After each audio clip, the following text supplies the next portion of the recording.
What is the scariest unsolved mystery you have ever heard?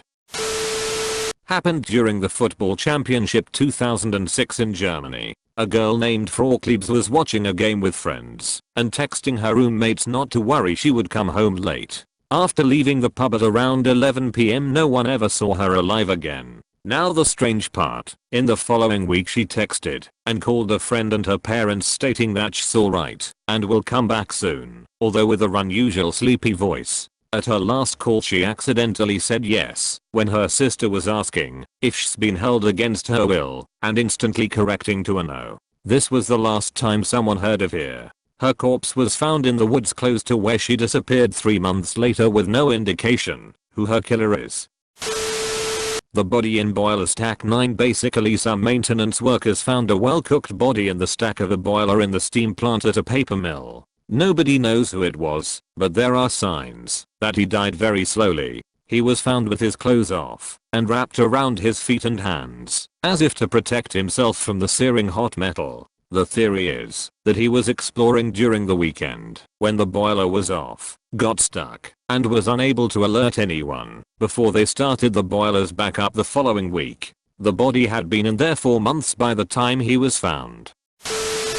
Okay, so maybe creepy to me at least. When I was 5 my dad didn't come to pick me up at the weekend as usual. My parents had been divorced for a few years, but were on relatively good terms and co-parenting by all accounts. The next day my mom took me round because I was upset and she was pissed off. No answer at the door, but his car and work van were on the drive. She still had a key to the house, so let us in to find everything in place. His wallet and keys on the kitchen table, dog in his bed. She fed the dog and went back home. After a couple of days still no contact, so she went back round. Everything was just as she found it last time. All belongings and clothes there, his bags and suitcase still in the cupboard, just a hungry dog. She took the dog back with her and spoke to his side of the family. No one had heard from him for about a week, but nothing out of the ordinary. A mutual friend at his work said he hadn't been in for a week either, and their boss was furious. She called the police and reported him missing. They found no clues. His wallet, keys, and cars all at the house. His passport was in the drawer. His petty cash stash of about $500 was where it was always kept. No signs of struggle. No signs of his bank accounts hadn't been touched for a week. And no out of the ordinary or large transactions or withdrawals over the previous months. Long story short, they found nothing and eventually shelved the case, and 23 years later still no contact with any friends or family. His parents and brother have all since passed away, never knowing what happened. The Beaumont children deserves a mention. 3 kids in Adelaide, South Australia, who went down to the beach in 1966 and never came back. They were seen talking to a man and then walking around the suburb, but that's it. Never came home, never found, nobody ever arrested, police still following tips and digging for bodies more than 50 years later. Kids were like 9, 7, and 4. All 3 just vanished.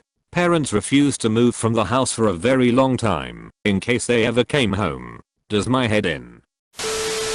The disappearance of Brian Schaffer. In 2006 an Ohio State student went into a bar and never came out. He was out with 2 friends one night and they went to a bar. This bar had a front main entrance and a back entrance for staff/entertainment, both of which had cameras on them. Brian is seen on camera entering the bar and then later stepping out of the bar to talk to a couple girls before going back in. Minutes before the bar closed and they were preparing to leave, Brian told his friends he was going to go talk to the band. Brian walked away out of sight and his friends waited for him, but he was never seen again. This was not a large bar, and the band doesn't remember talking to him, and the cameras never caught him exiting the bar. No one knows what happened to Brian after he walked away from his friends, or how, or if he left the bar. This is all from memory, but I really suggest looking more into this one, because there are a lot more details that make it even more baffling. There are many things that could both point to and away from Brian disappearing intentionally. It's such a wild case. One of the things I remember that I thought was really interesting was that an FBI agent who was specialized in facial recognition spent a long time analyzing the security footage and watched every person who came out of the bar. He never identified Brian leaving, but years later, after he had stopped working on it, he was at an Ohio State football game and saw someone across the crowd that he couldn't help but think looked very much like Brian. It was so similar to Brian that the guy had to go and talk to him. It turns out it was Brian's brother. That's how good this guy was.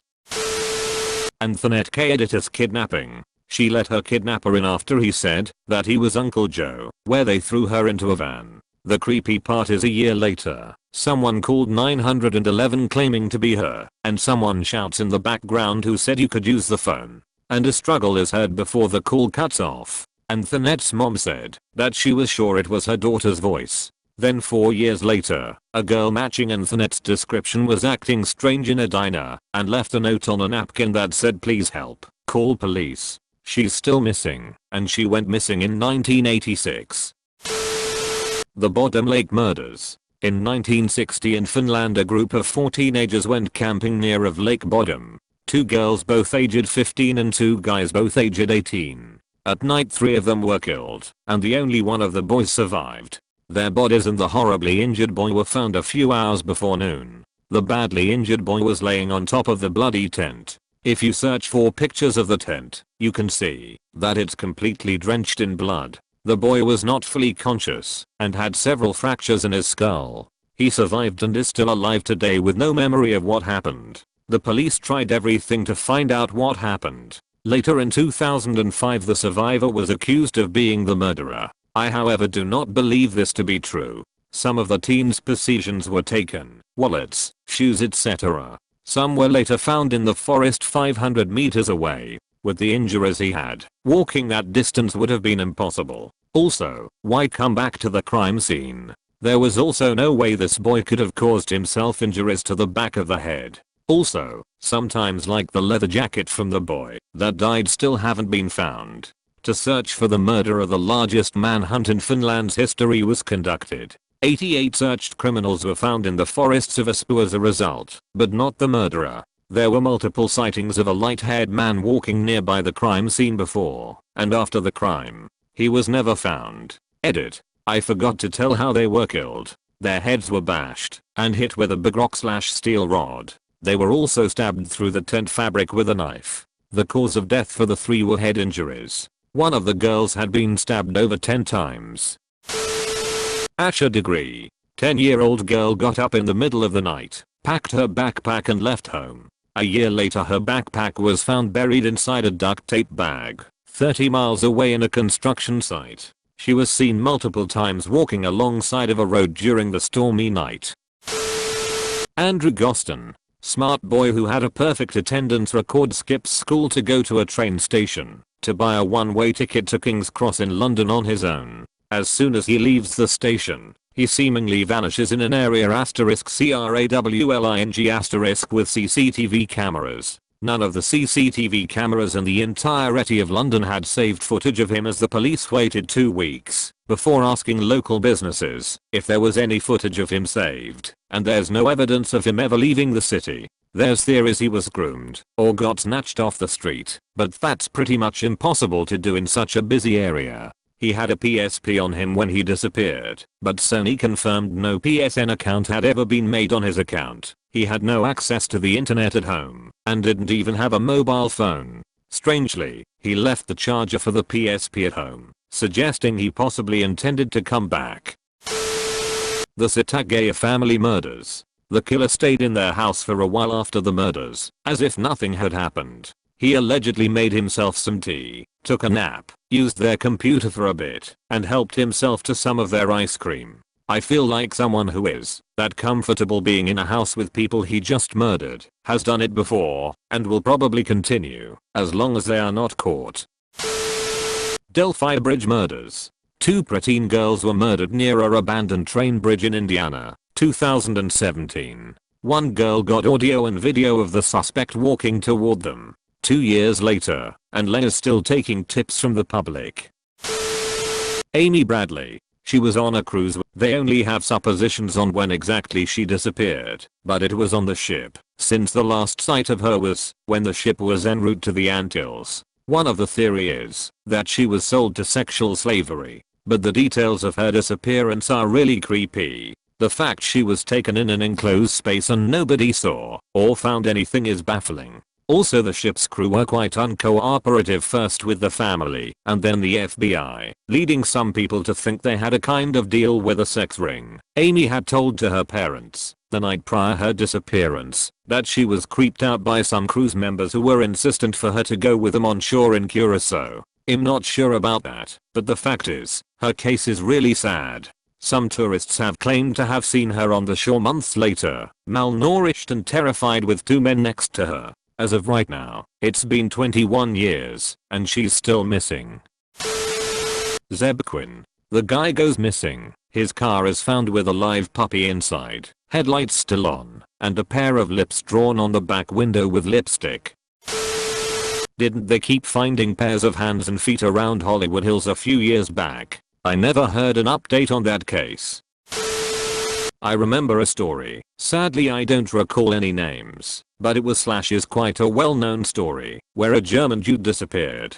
So, this guy is on vacation with his friends. One night he gets in a fight with some guys at a club. His friends assumed they were Russian but weren't sure, as they were really drunk. Jude goes outside to get some fresh air. His friends follow him when he wasn't returning. They find him outside with a head injury. Apparently the guys from the club returned with some friends to beat him up.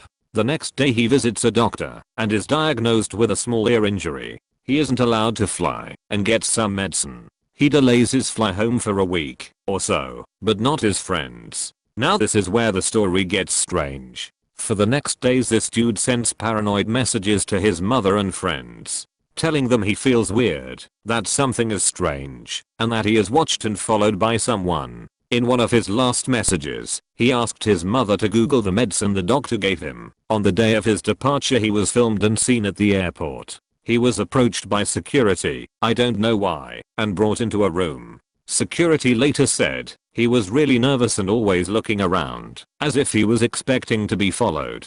Suddenly he went into a full panic and stormed out of the room, leaving his backpack and all his belongings behind. Security footage showed him running out of the airport, across the street, and into the open fields. That was the last anybody has seen of him. David Miscavige's wife is still missing. The head of Scientology probably killed/disappeared his wife. I've posted about this before elsewhere, but the Veliscarax murders has got to be up there for me. Sometime around midnight between Sunday, June 9th and Monday, June 10th, 1912, a person bludgeoned to death 8 people sleeping, including 2 adults and 6 children aged 5 through 12. The boy in the box. A little boy's body was found in a cardboard box in Philadelphia, America. When they examined him, they couldn't find a cause of death. His hair had recently been cut, and they speculated that he was living his life as a little girl. The story goes quite deep, but they never found any suspects, and it remains a mystery to this day. Edit. Sorry, they knew his cause of death. He was basically beaten all over, and his head had 2 big whacks.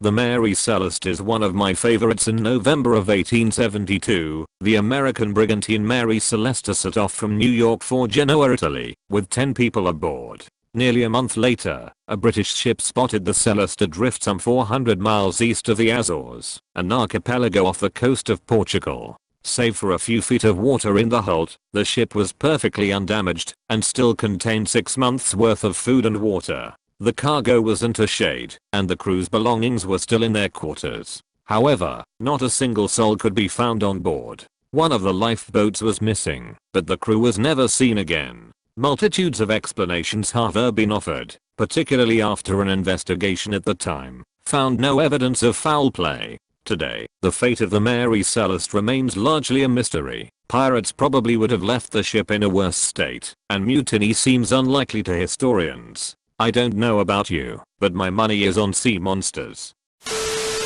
There's one from near me called Who Put Bella in the White Elm. Some lads discovered the body of a woman hidden inside an elm. Nobody knows who she was, but graffiti appeared saying Who Put Bella in the White Elm, and it seems to appear every so often around the area with no one knowing who does it.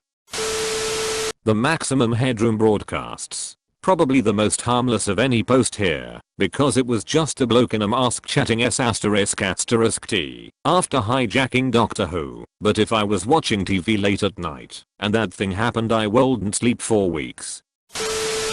My favorite is probably John Lang's case. Basically, a local activist posts regularly about the Fresno Police Department and about how they were plotting against him. People thought he was crazy until he set up a camera that recorded lots of weird ***t, including a bunch of cops parking across the street from his house ***staring at him in the middle of the night, and a van pulling up with a large camera that people theorized took thermal pictures through walls to see if anyone was inside. He posted that weekend the police was going to murder him and accurately predicted his death. The police released a report saying that he was stabbed repeatedly in the back and then recanted, saying it was supposedly a suicide of a crazy man.